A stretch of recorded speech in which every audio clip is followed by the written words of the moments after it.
Second shifting property या second translation property भी कह सकते हैं।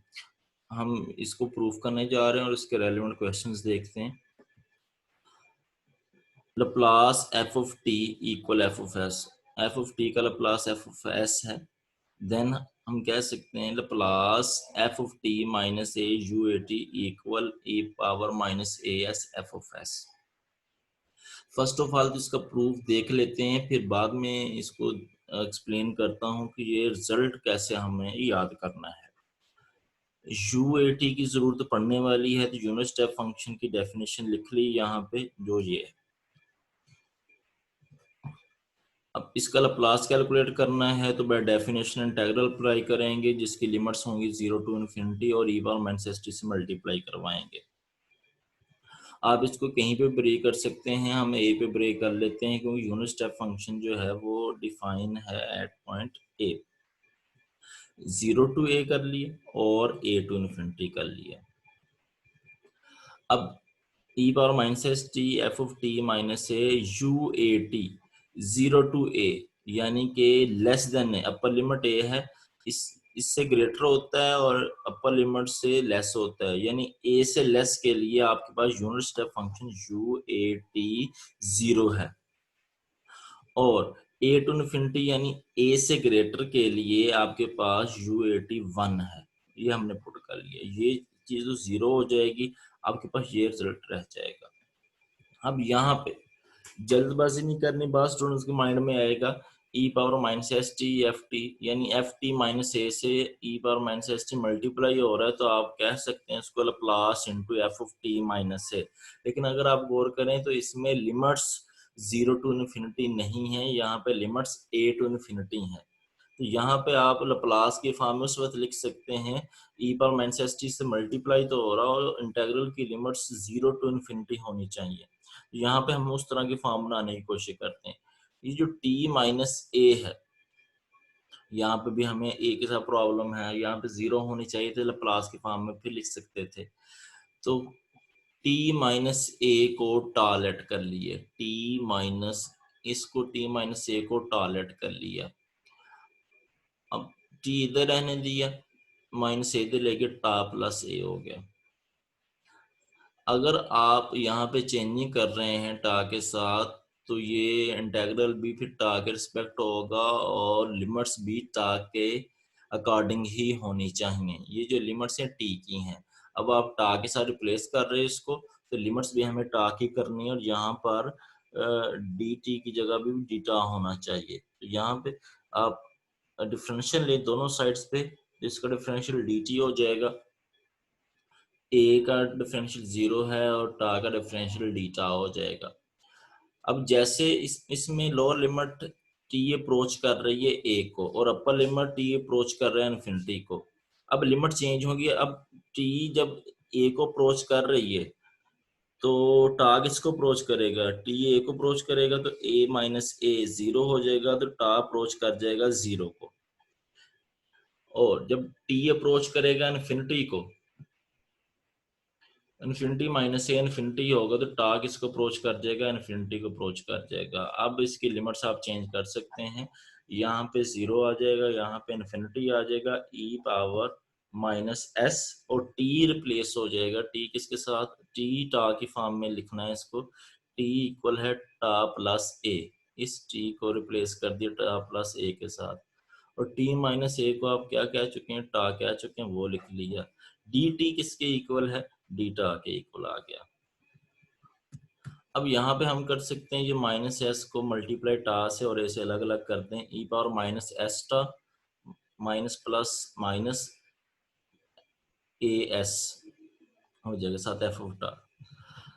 आप इसको मल्टीप्लीकेशन के फॉर्म में अलग अलग लिख सकते हैं, ई पावर माइनस एस टा dot E power minus A S. अब इस में ये ई पावर माइनस एस पे गौर करें, ई पावर माइनस ए एस, ये टा के रिस्पेक्ट कांस्टेंट है, ई ए और एस, इसको जो है वो आप इंटीग्रल से बाहर लिख सकते हैं। इंटीग्रल से बाहर लिख लिया, integral 0 to infinity e power minus s t f t d t. अब अगर आप गौर करें यहाँ पे टी, अगर यहाँ पे टी होता, यहाँ पे भी टी होता, यहाँ पे भी टी होता, तो आप कहते Laplace of F of T. यहाँ पे टी मैं आपको पहले बता चुका हूँ, ये एक डमी वेरिएबल होता है। जो चीज ये है टा, या यहाँ पे टी हो सकता था, या यहाँ पे यू हो सकता था। ये एक डमी वेरिएबल, कोई भी वेरिएबल हो सकता है। तो इसको हम कह सकते हैं, डेफिनेशन ये किसकी है, एफ ऑफ टा से ई पावर माइनस एस टा मल्टीप्लाई और इंटीग्रल लिमिट से 0 टू इन्फिनिटी। तो ये डेफिनेशन है लप्लास एफ ऑफ टा की, लप्लास एफ ऑफ टा। टा यहाँ पे डमी वेरिएबल है, तो टा के साथ हम टी को रिप्लेस भी कर सकते हैं। तो ये हो जाएगा लप्लास एफ ऑफ टी। तो आपके पास ये रिजल्ट आ गया, Laplace F of T minus A U A T equal E power minus A S Laplace F of T. ये लप्लास एफ ऑफ टी को आप एफ ऑफ एस भी कहते हैं। एफ में से एफ फंक्शन टी में से ए माइनस हो रहा है, और यू टी में से ए माइनस हो रहा है। जो चीज माइनस हो रही है वो ई पावर माइनस, वो पावर एस, पावर में आएगी एस के साथ, और साथ में एफ ऑफ एस होगा। एग्जांपल्स देख लेते हैं इसकी, रिजल्ट इसको समझते हैं। देखें, आपको लप्लास कैलकुलेट करना है इसका, Laplace T minus 1 power 4 you 1 T. आप इस वन को, इस यूनिट स्टेप फंक्शन को ले सकते हैं u इंटू टी माइनस 1, इस फॉर्म में ले सकते हैं। अब क्या चीज माइनस हो रही है, 1 माइनस हो रहा है, तो क्या आएगा e पावर माइनस ए की जगह पे 1 आ जाएगा, e पावर माइनस 1s आ जाएगा।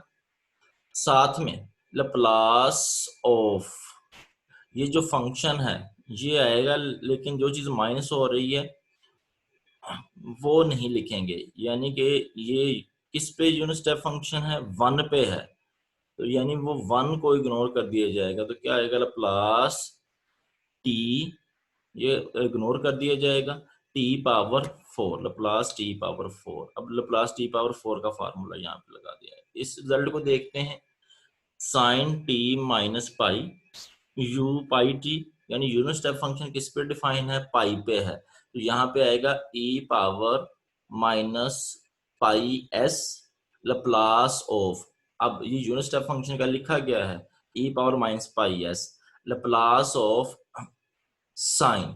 अब ये फंक्शन लिखना है, लेकिन इसमें जो पाई माइनस हो रहा है उसको आपने इग्नोर करना है, तो लप्लास ऑफ साइन टी रह जाएगा, ई बार minus pi S Laplace sine T. साथ में लप्लास इस फंक्शन का आपने लेना है। अब यूनिट स्टेप फंक्शन 3 पे है, और फंक्शन में टी में से भी जिस फंक्शन पे यूनिट स्टेप फंक्शन है वही टी फंक्शन टी में से माइनस होना चाहिए, सेम होना चाहिए। जो ये चीज यहाँ पे माइनस हो रही वही यूनिट स्टेप फंक्शन डिफाइन होना चाहिए। अब u3t को देके हमने लिखा e power minus 3s Laplace of, ये फंक्शन आएगा, लेकिन इसमें जो चीज ये माइनस कर रहे हैं जिस पे यूनिट स्टेप फंक्शन डिफाइन किया है उसको इग्नोर कर देंगे, तो आपके पास आ जाएगा Laplace sine pi into T, sine pi T आ जाएगा, साइन पाई टी पे फार्मूला लगा दिया। इसी तरह ये एग्जांपल है, इसी तरह आप इसके ऊपर अप्लाई कर सकते हैं। अब इसको देखिएगा तो जो से u पाई टी है साइन टी, अब यूनिट स्टेप फंक्शन पाई पे डिफाइन है, लेकिन उस फंक्शन, अब यूनिट स्टेप फंक्शन के साथ जो फंक्शन होगा उस फंक्शन में टी में से माइनस होना चाहिए जहां पे यूनिट स्टेप फंक्शन डिफाइन होगा। तो साइन टी, इसको हम लिख सकते हैं sine pi minus T. Check करें sine pi minus T sine T के इक्वल है या नहीं है।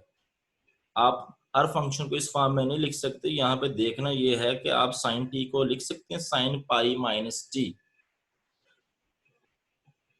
Sign pi minus T, sine alpha minus beta का फार्मूला लगा लें, साइन अल्फा माइनस बीटा या अलाइड एंगल यूज कर लें, sine alpha minus beta sine alpha cos beta minus cos alpha sign beta, तो ये साइन टी के equal आएगा। लेकिन यूनिट स्टेप फंक्शन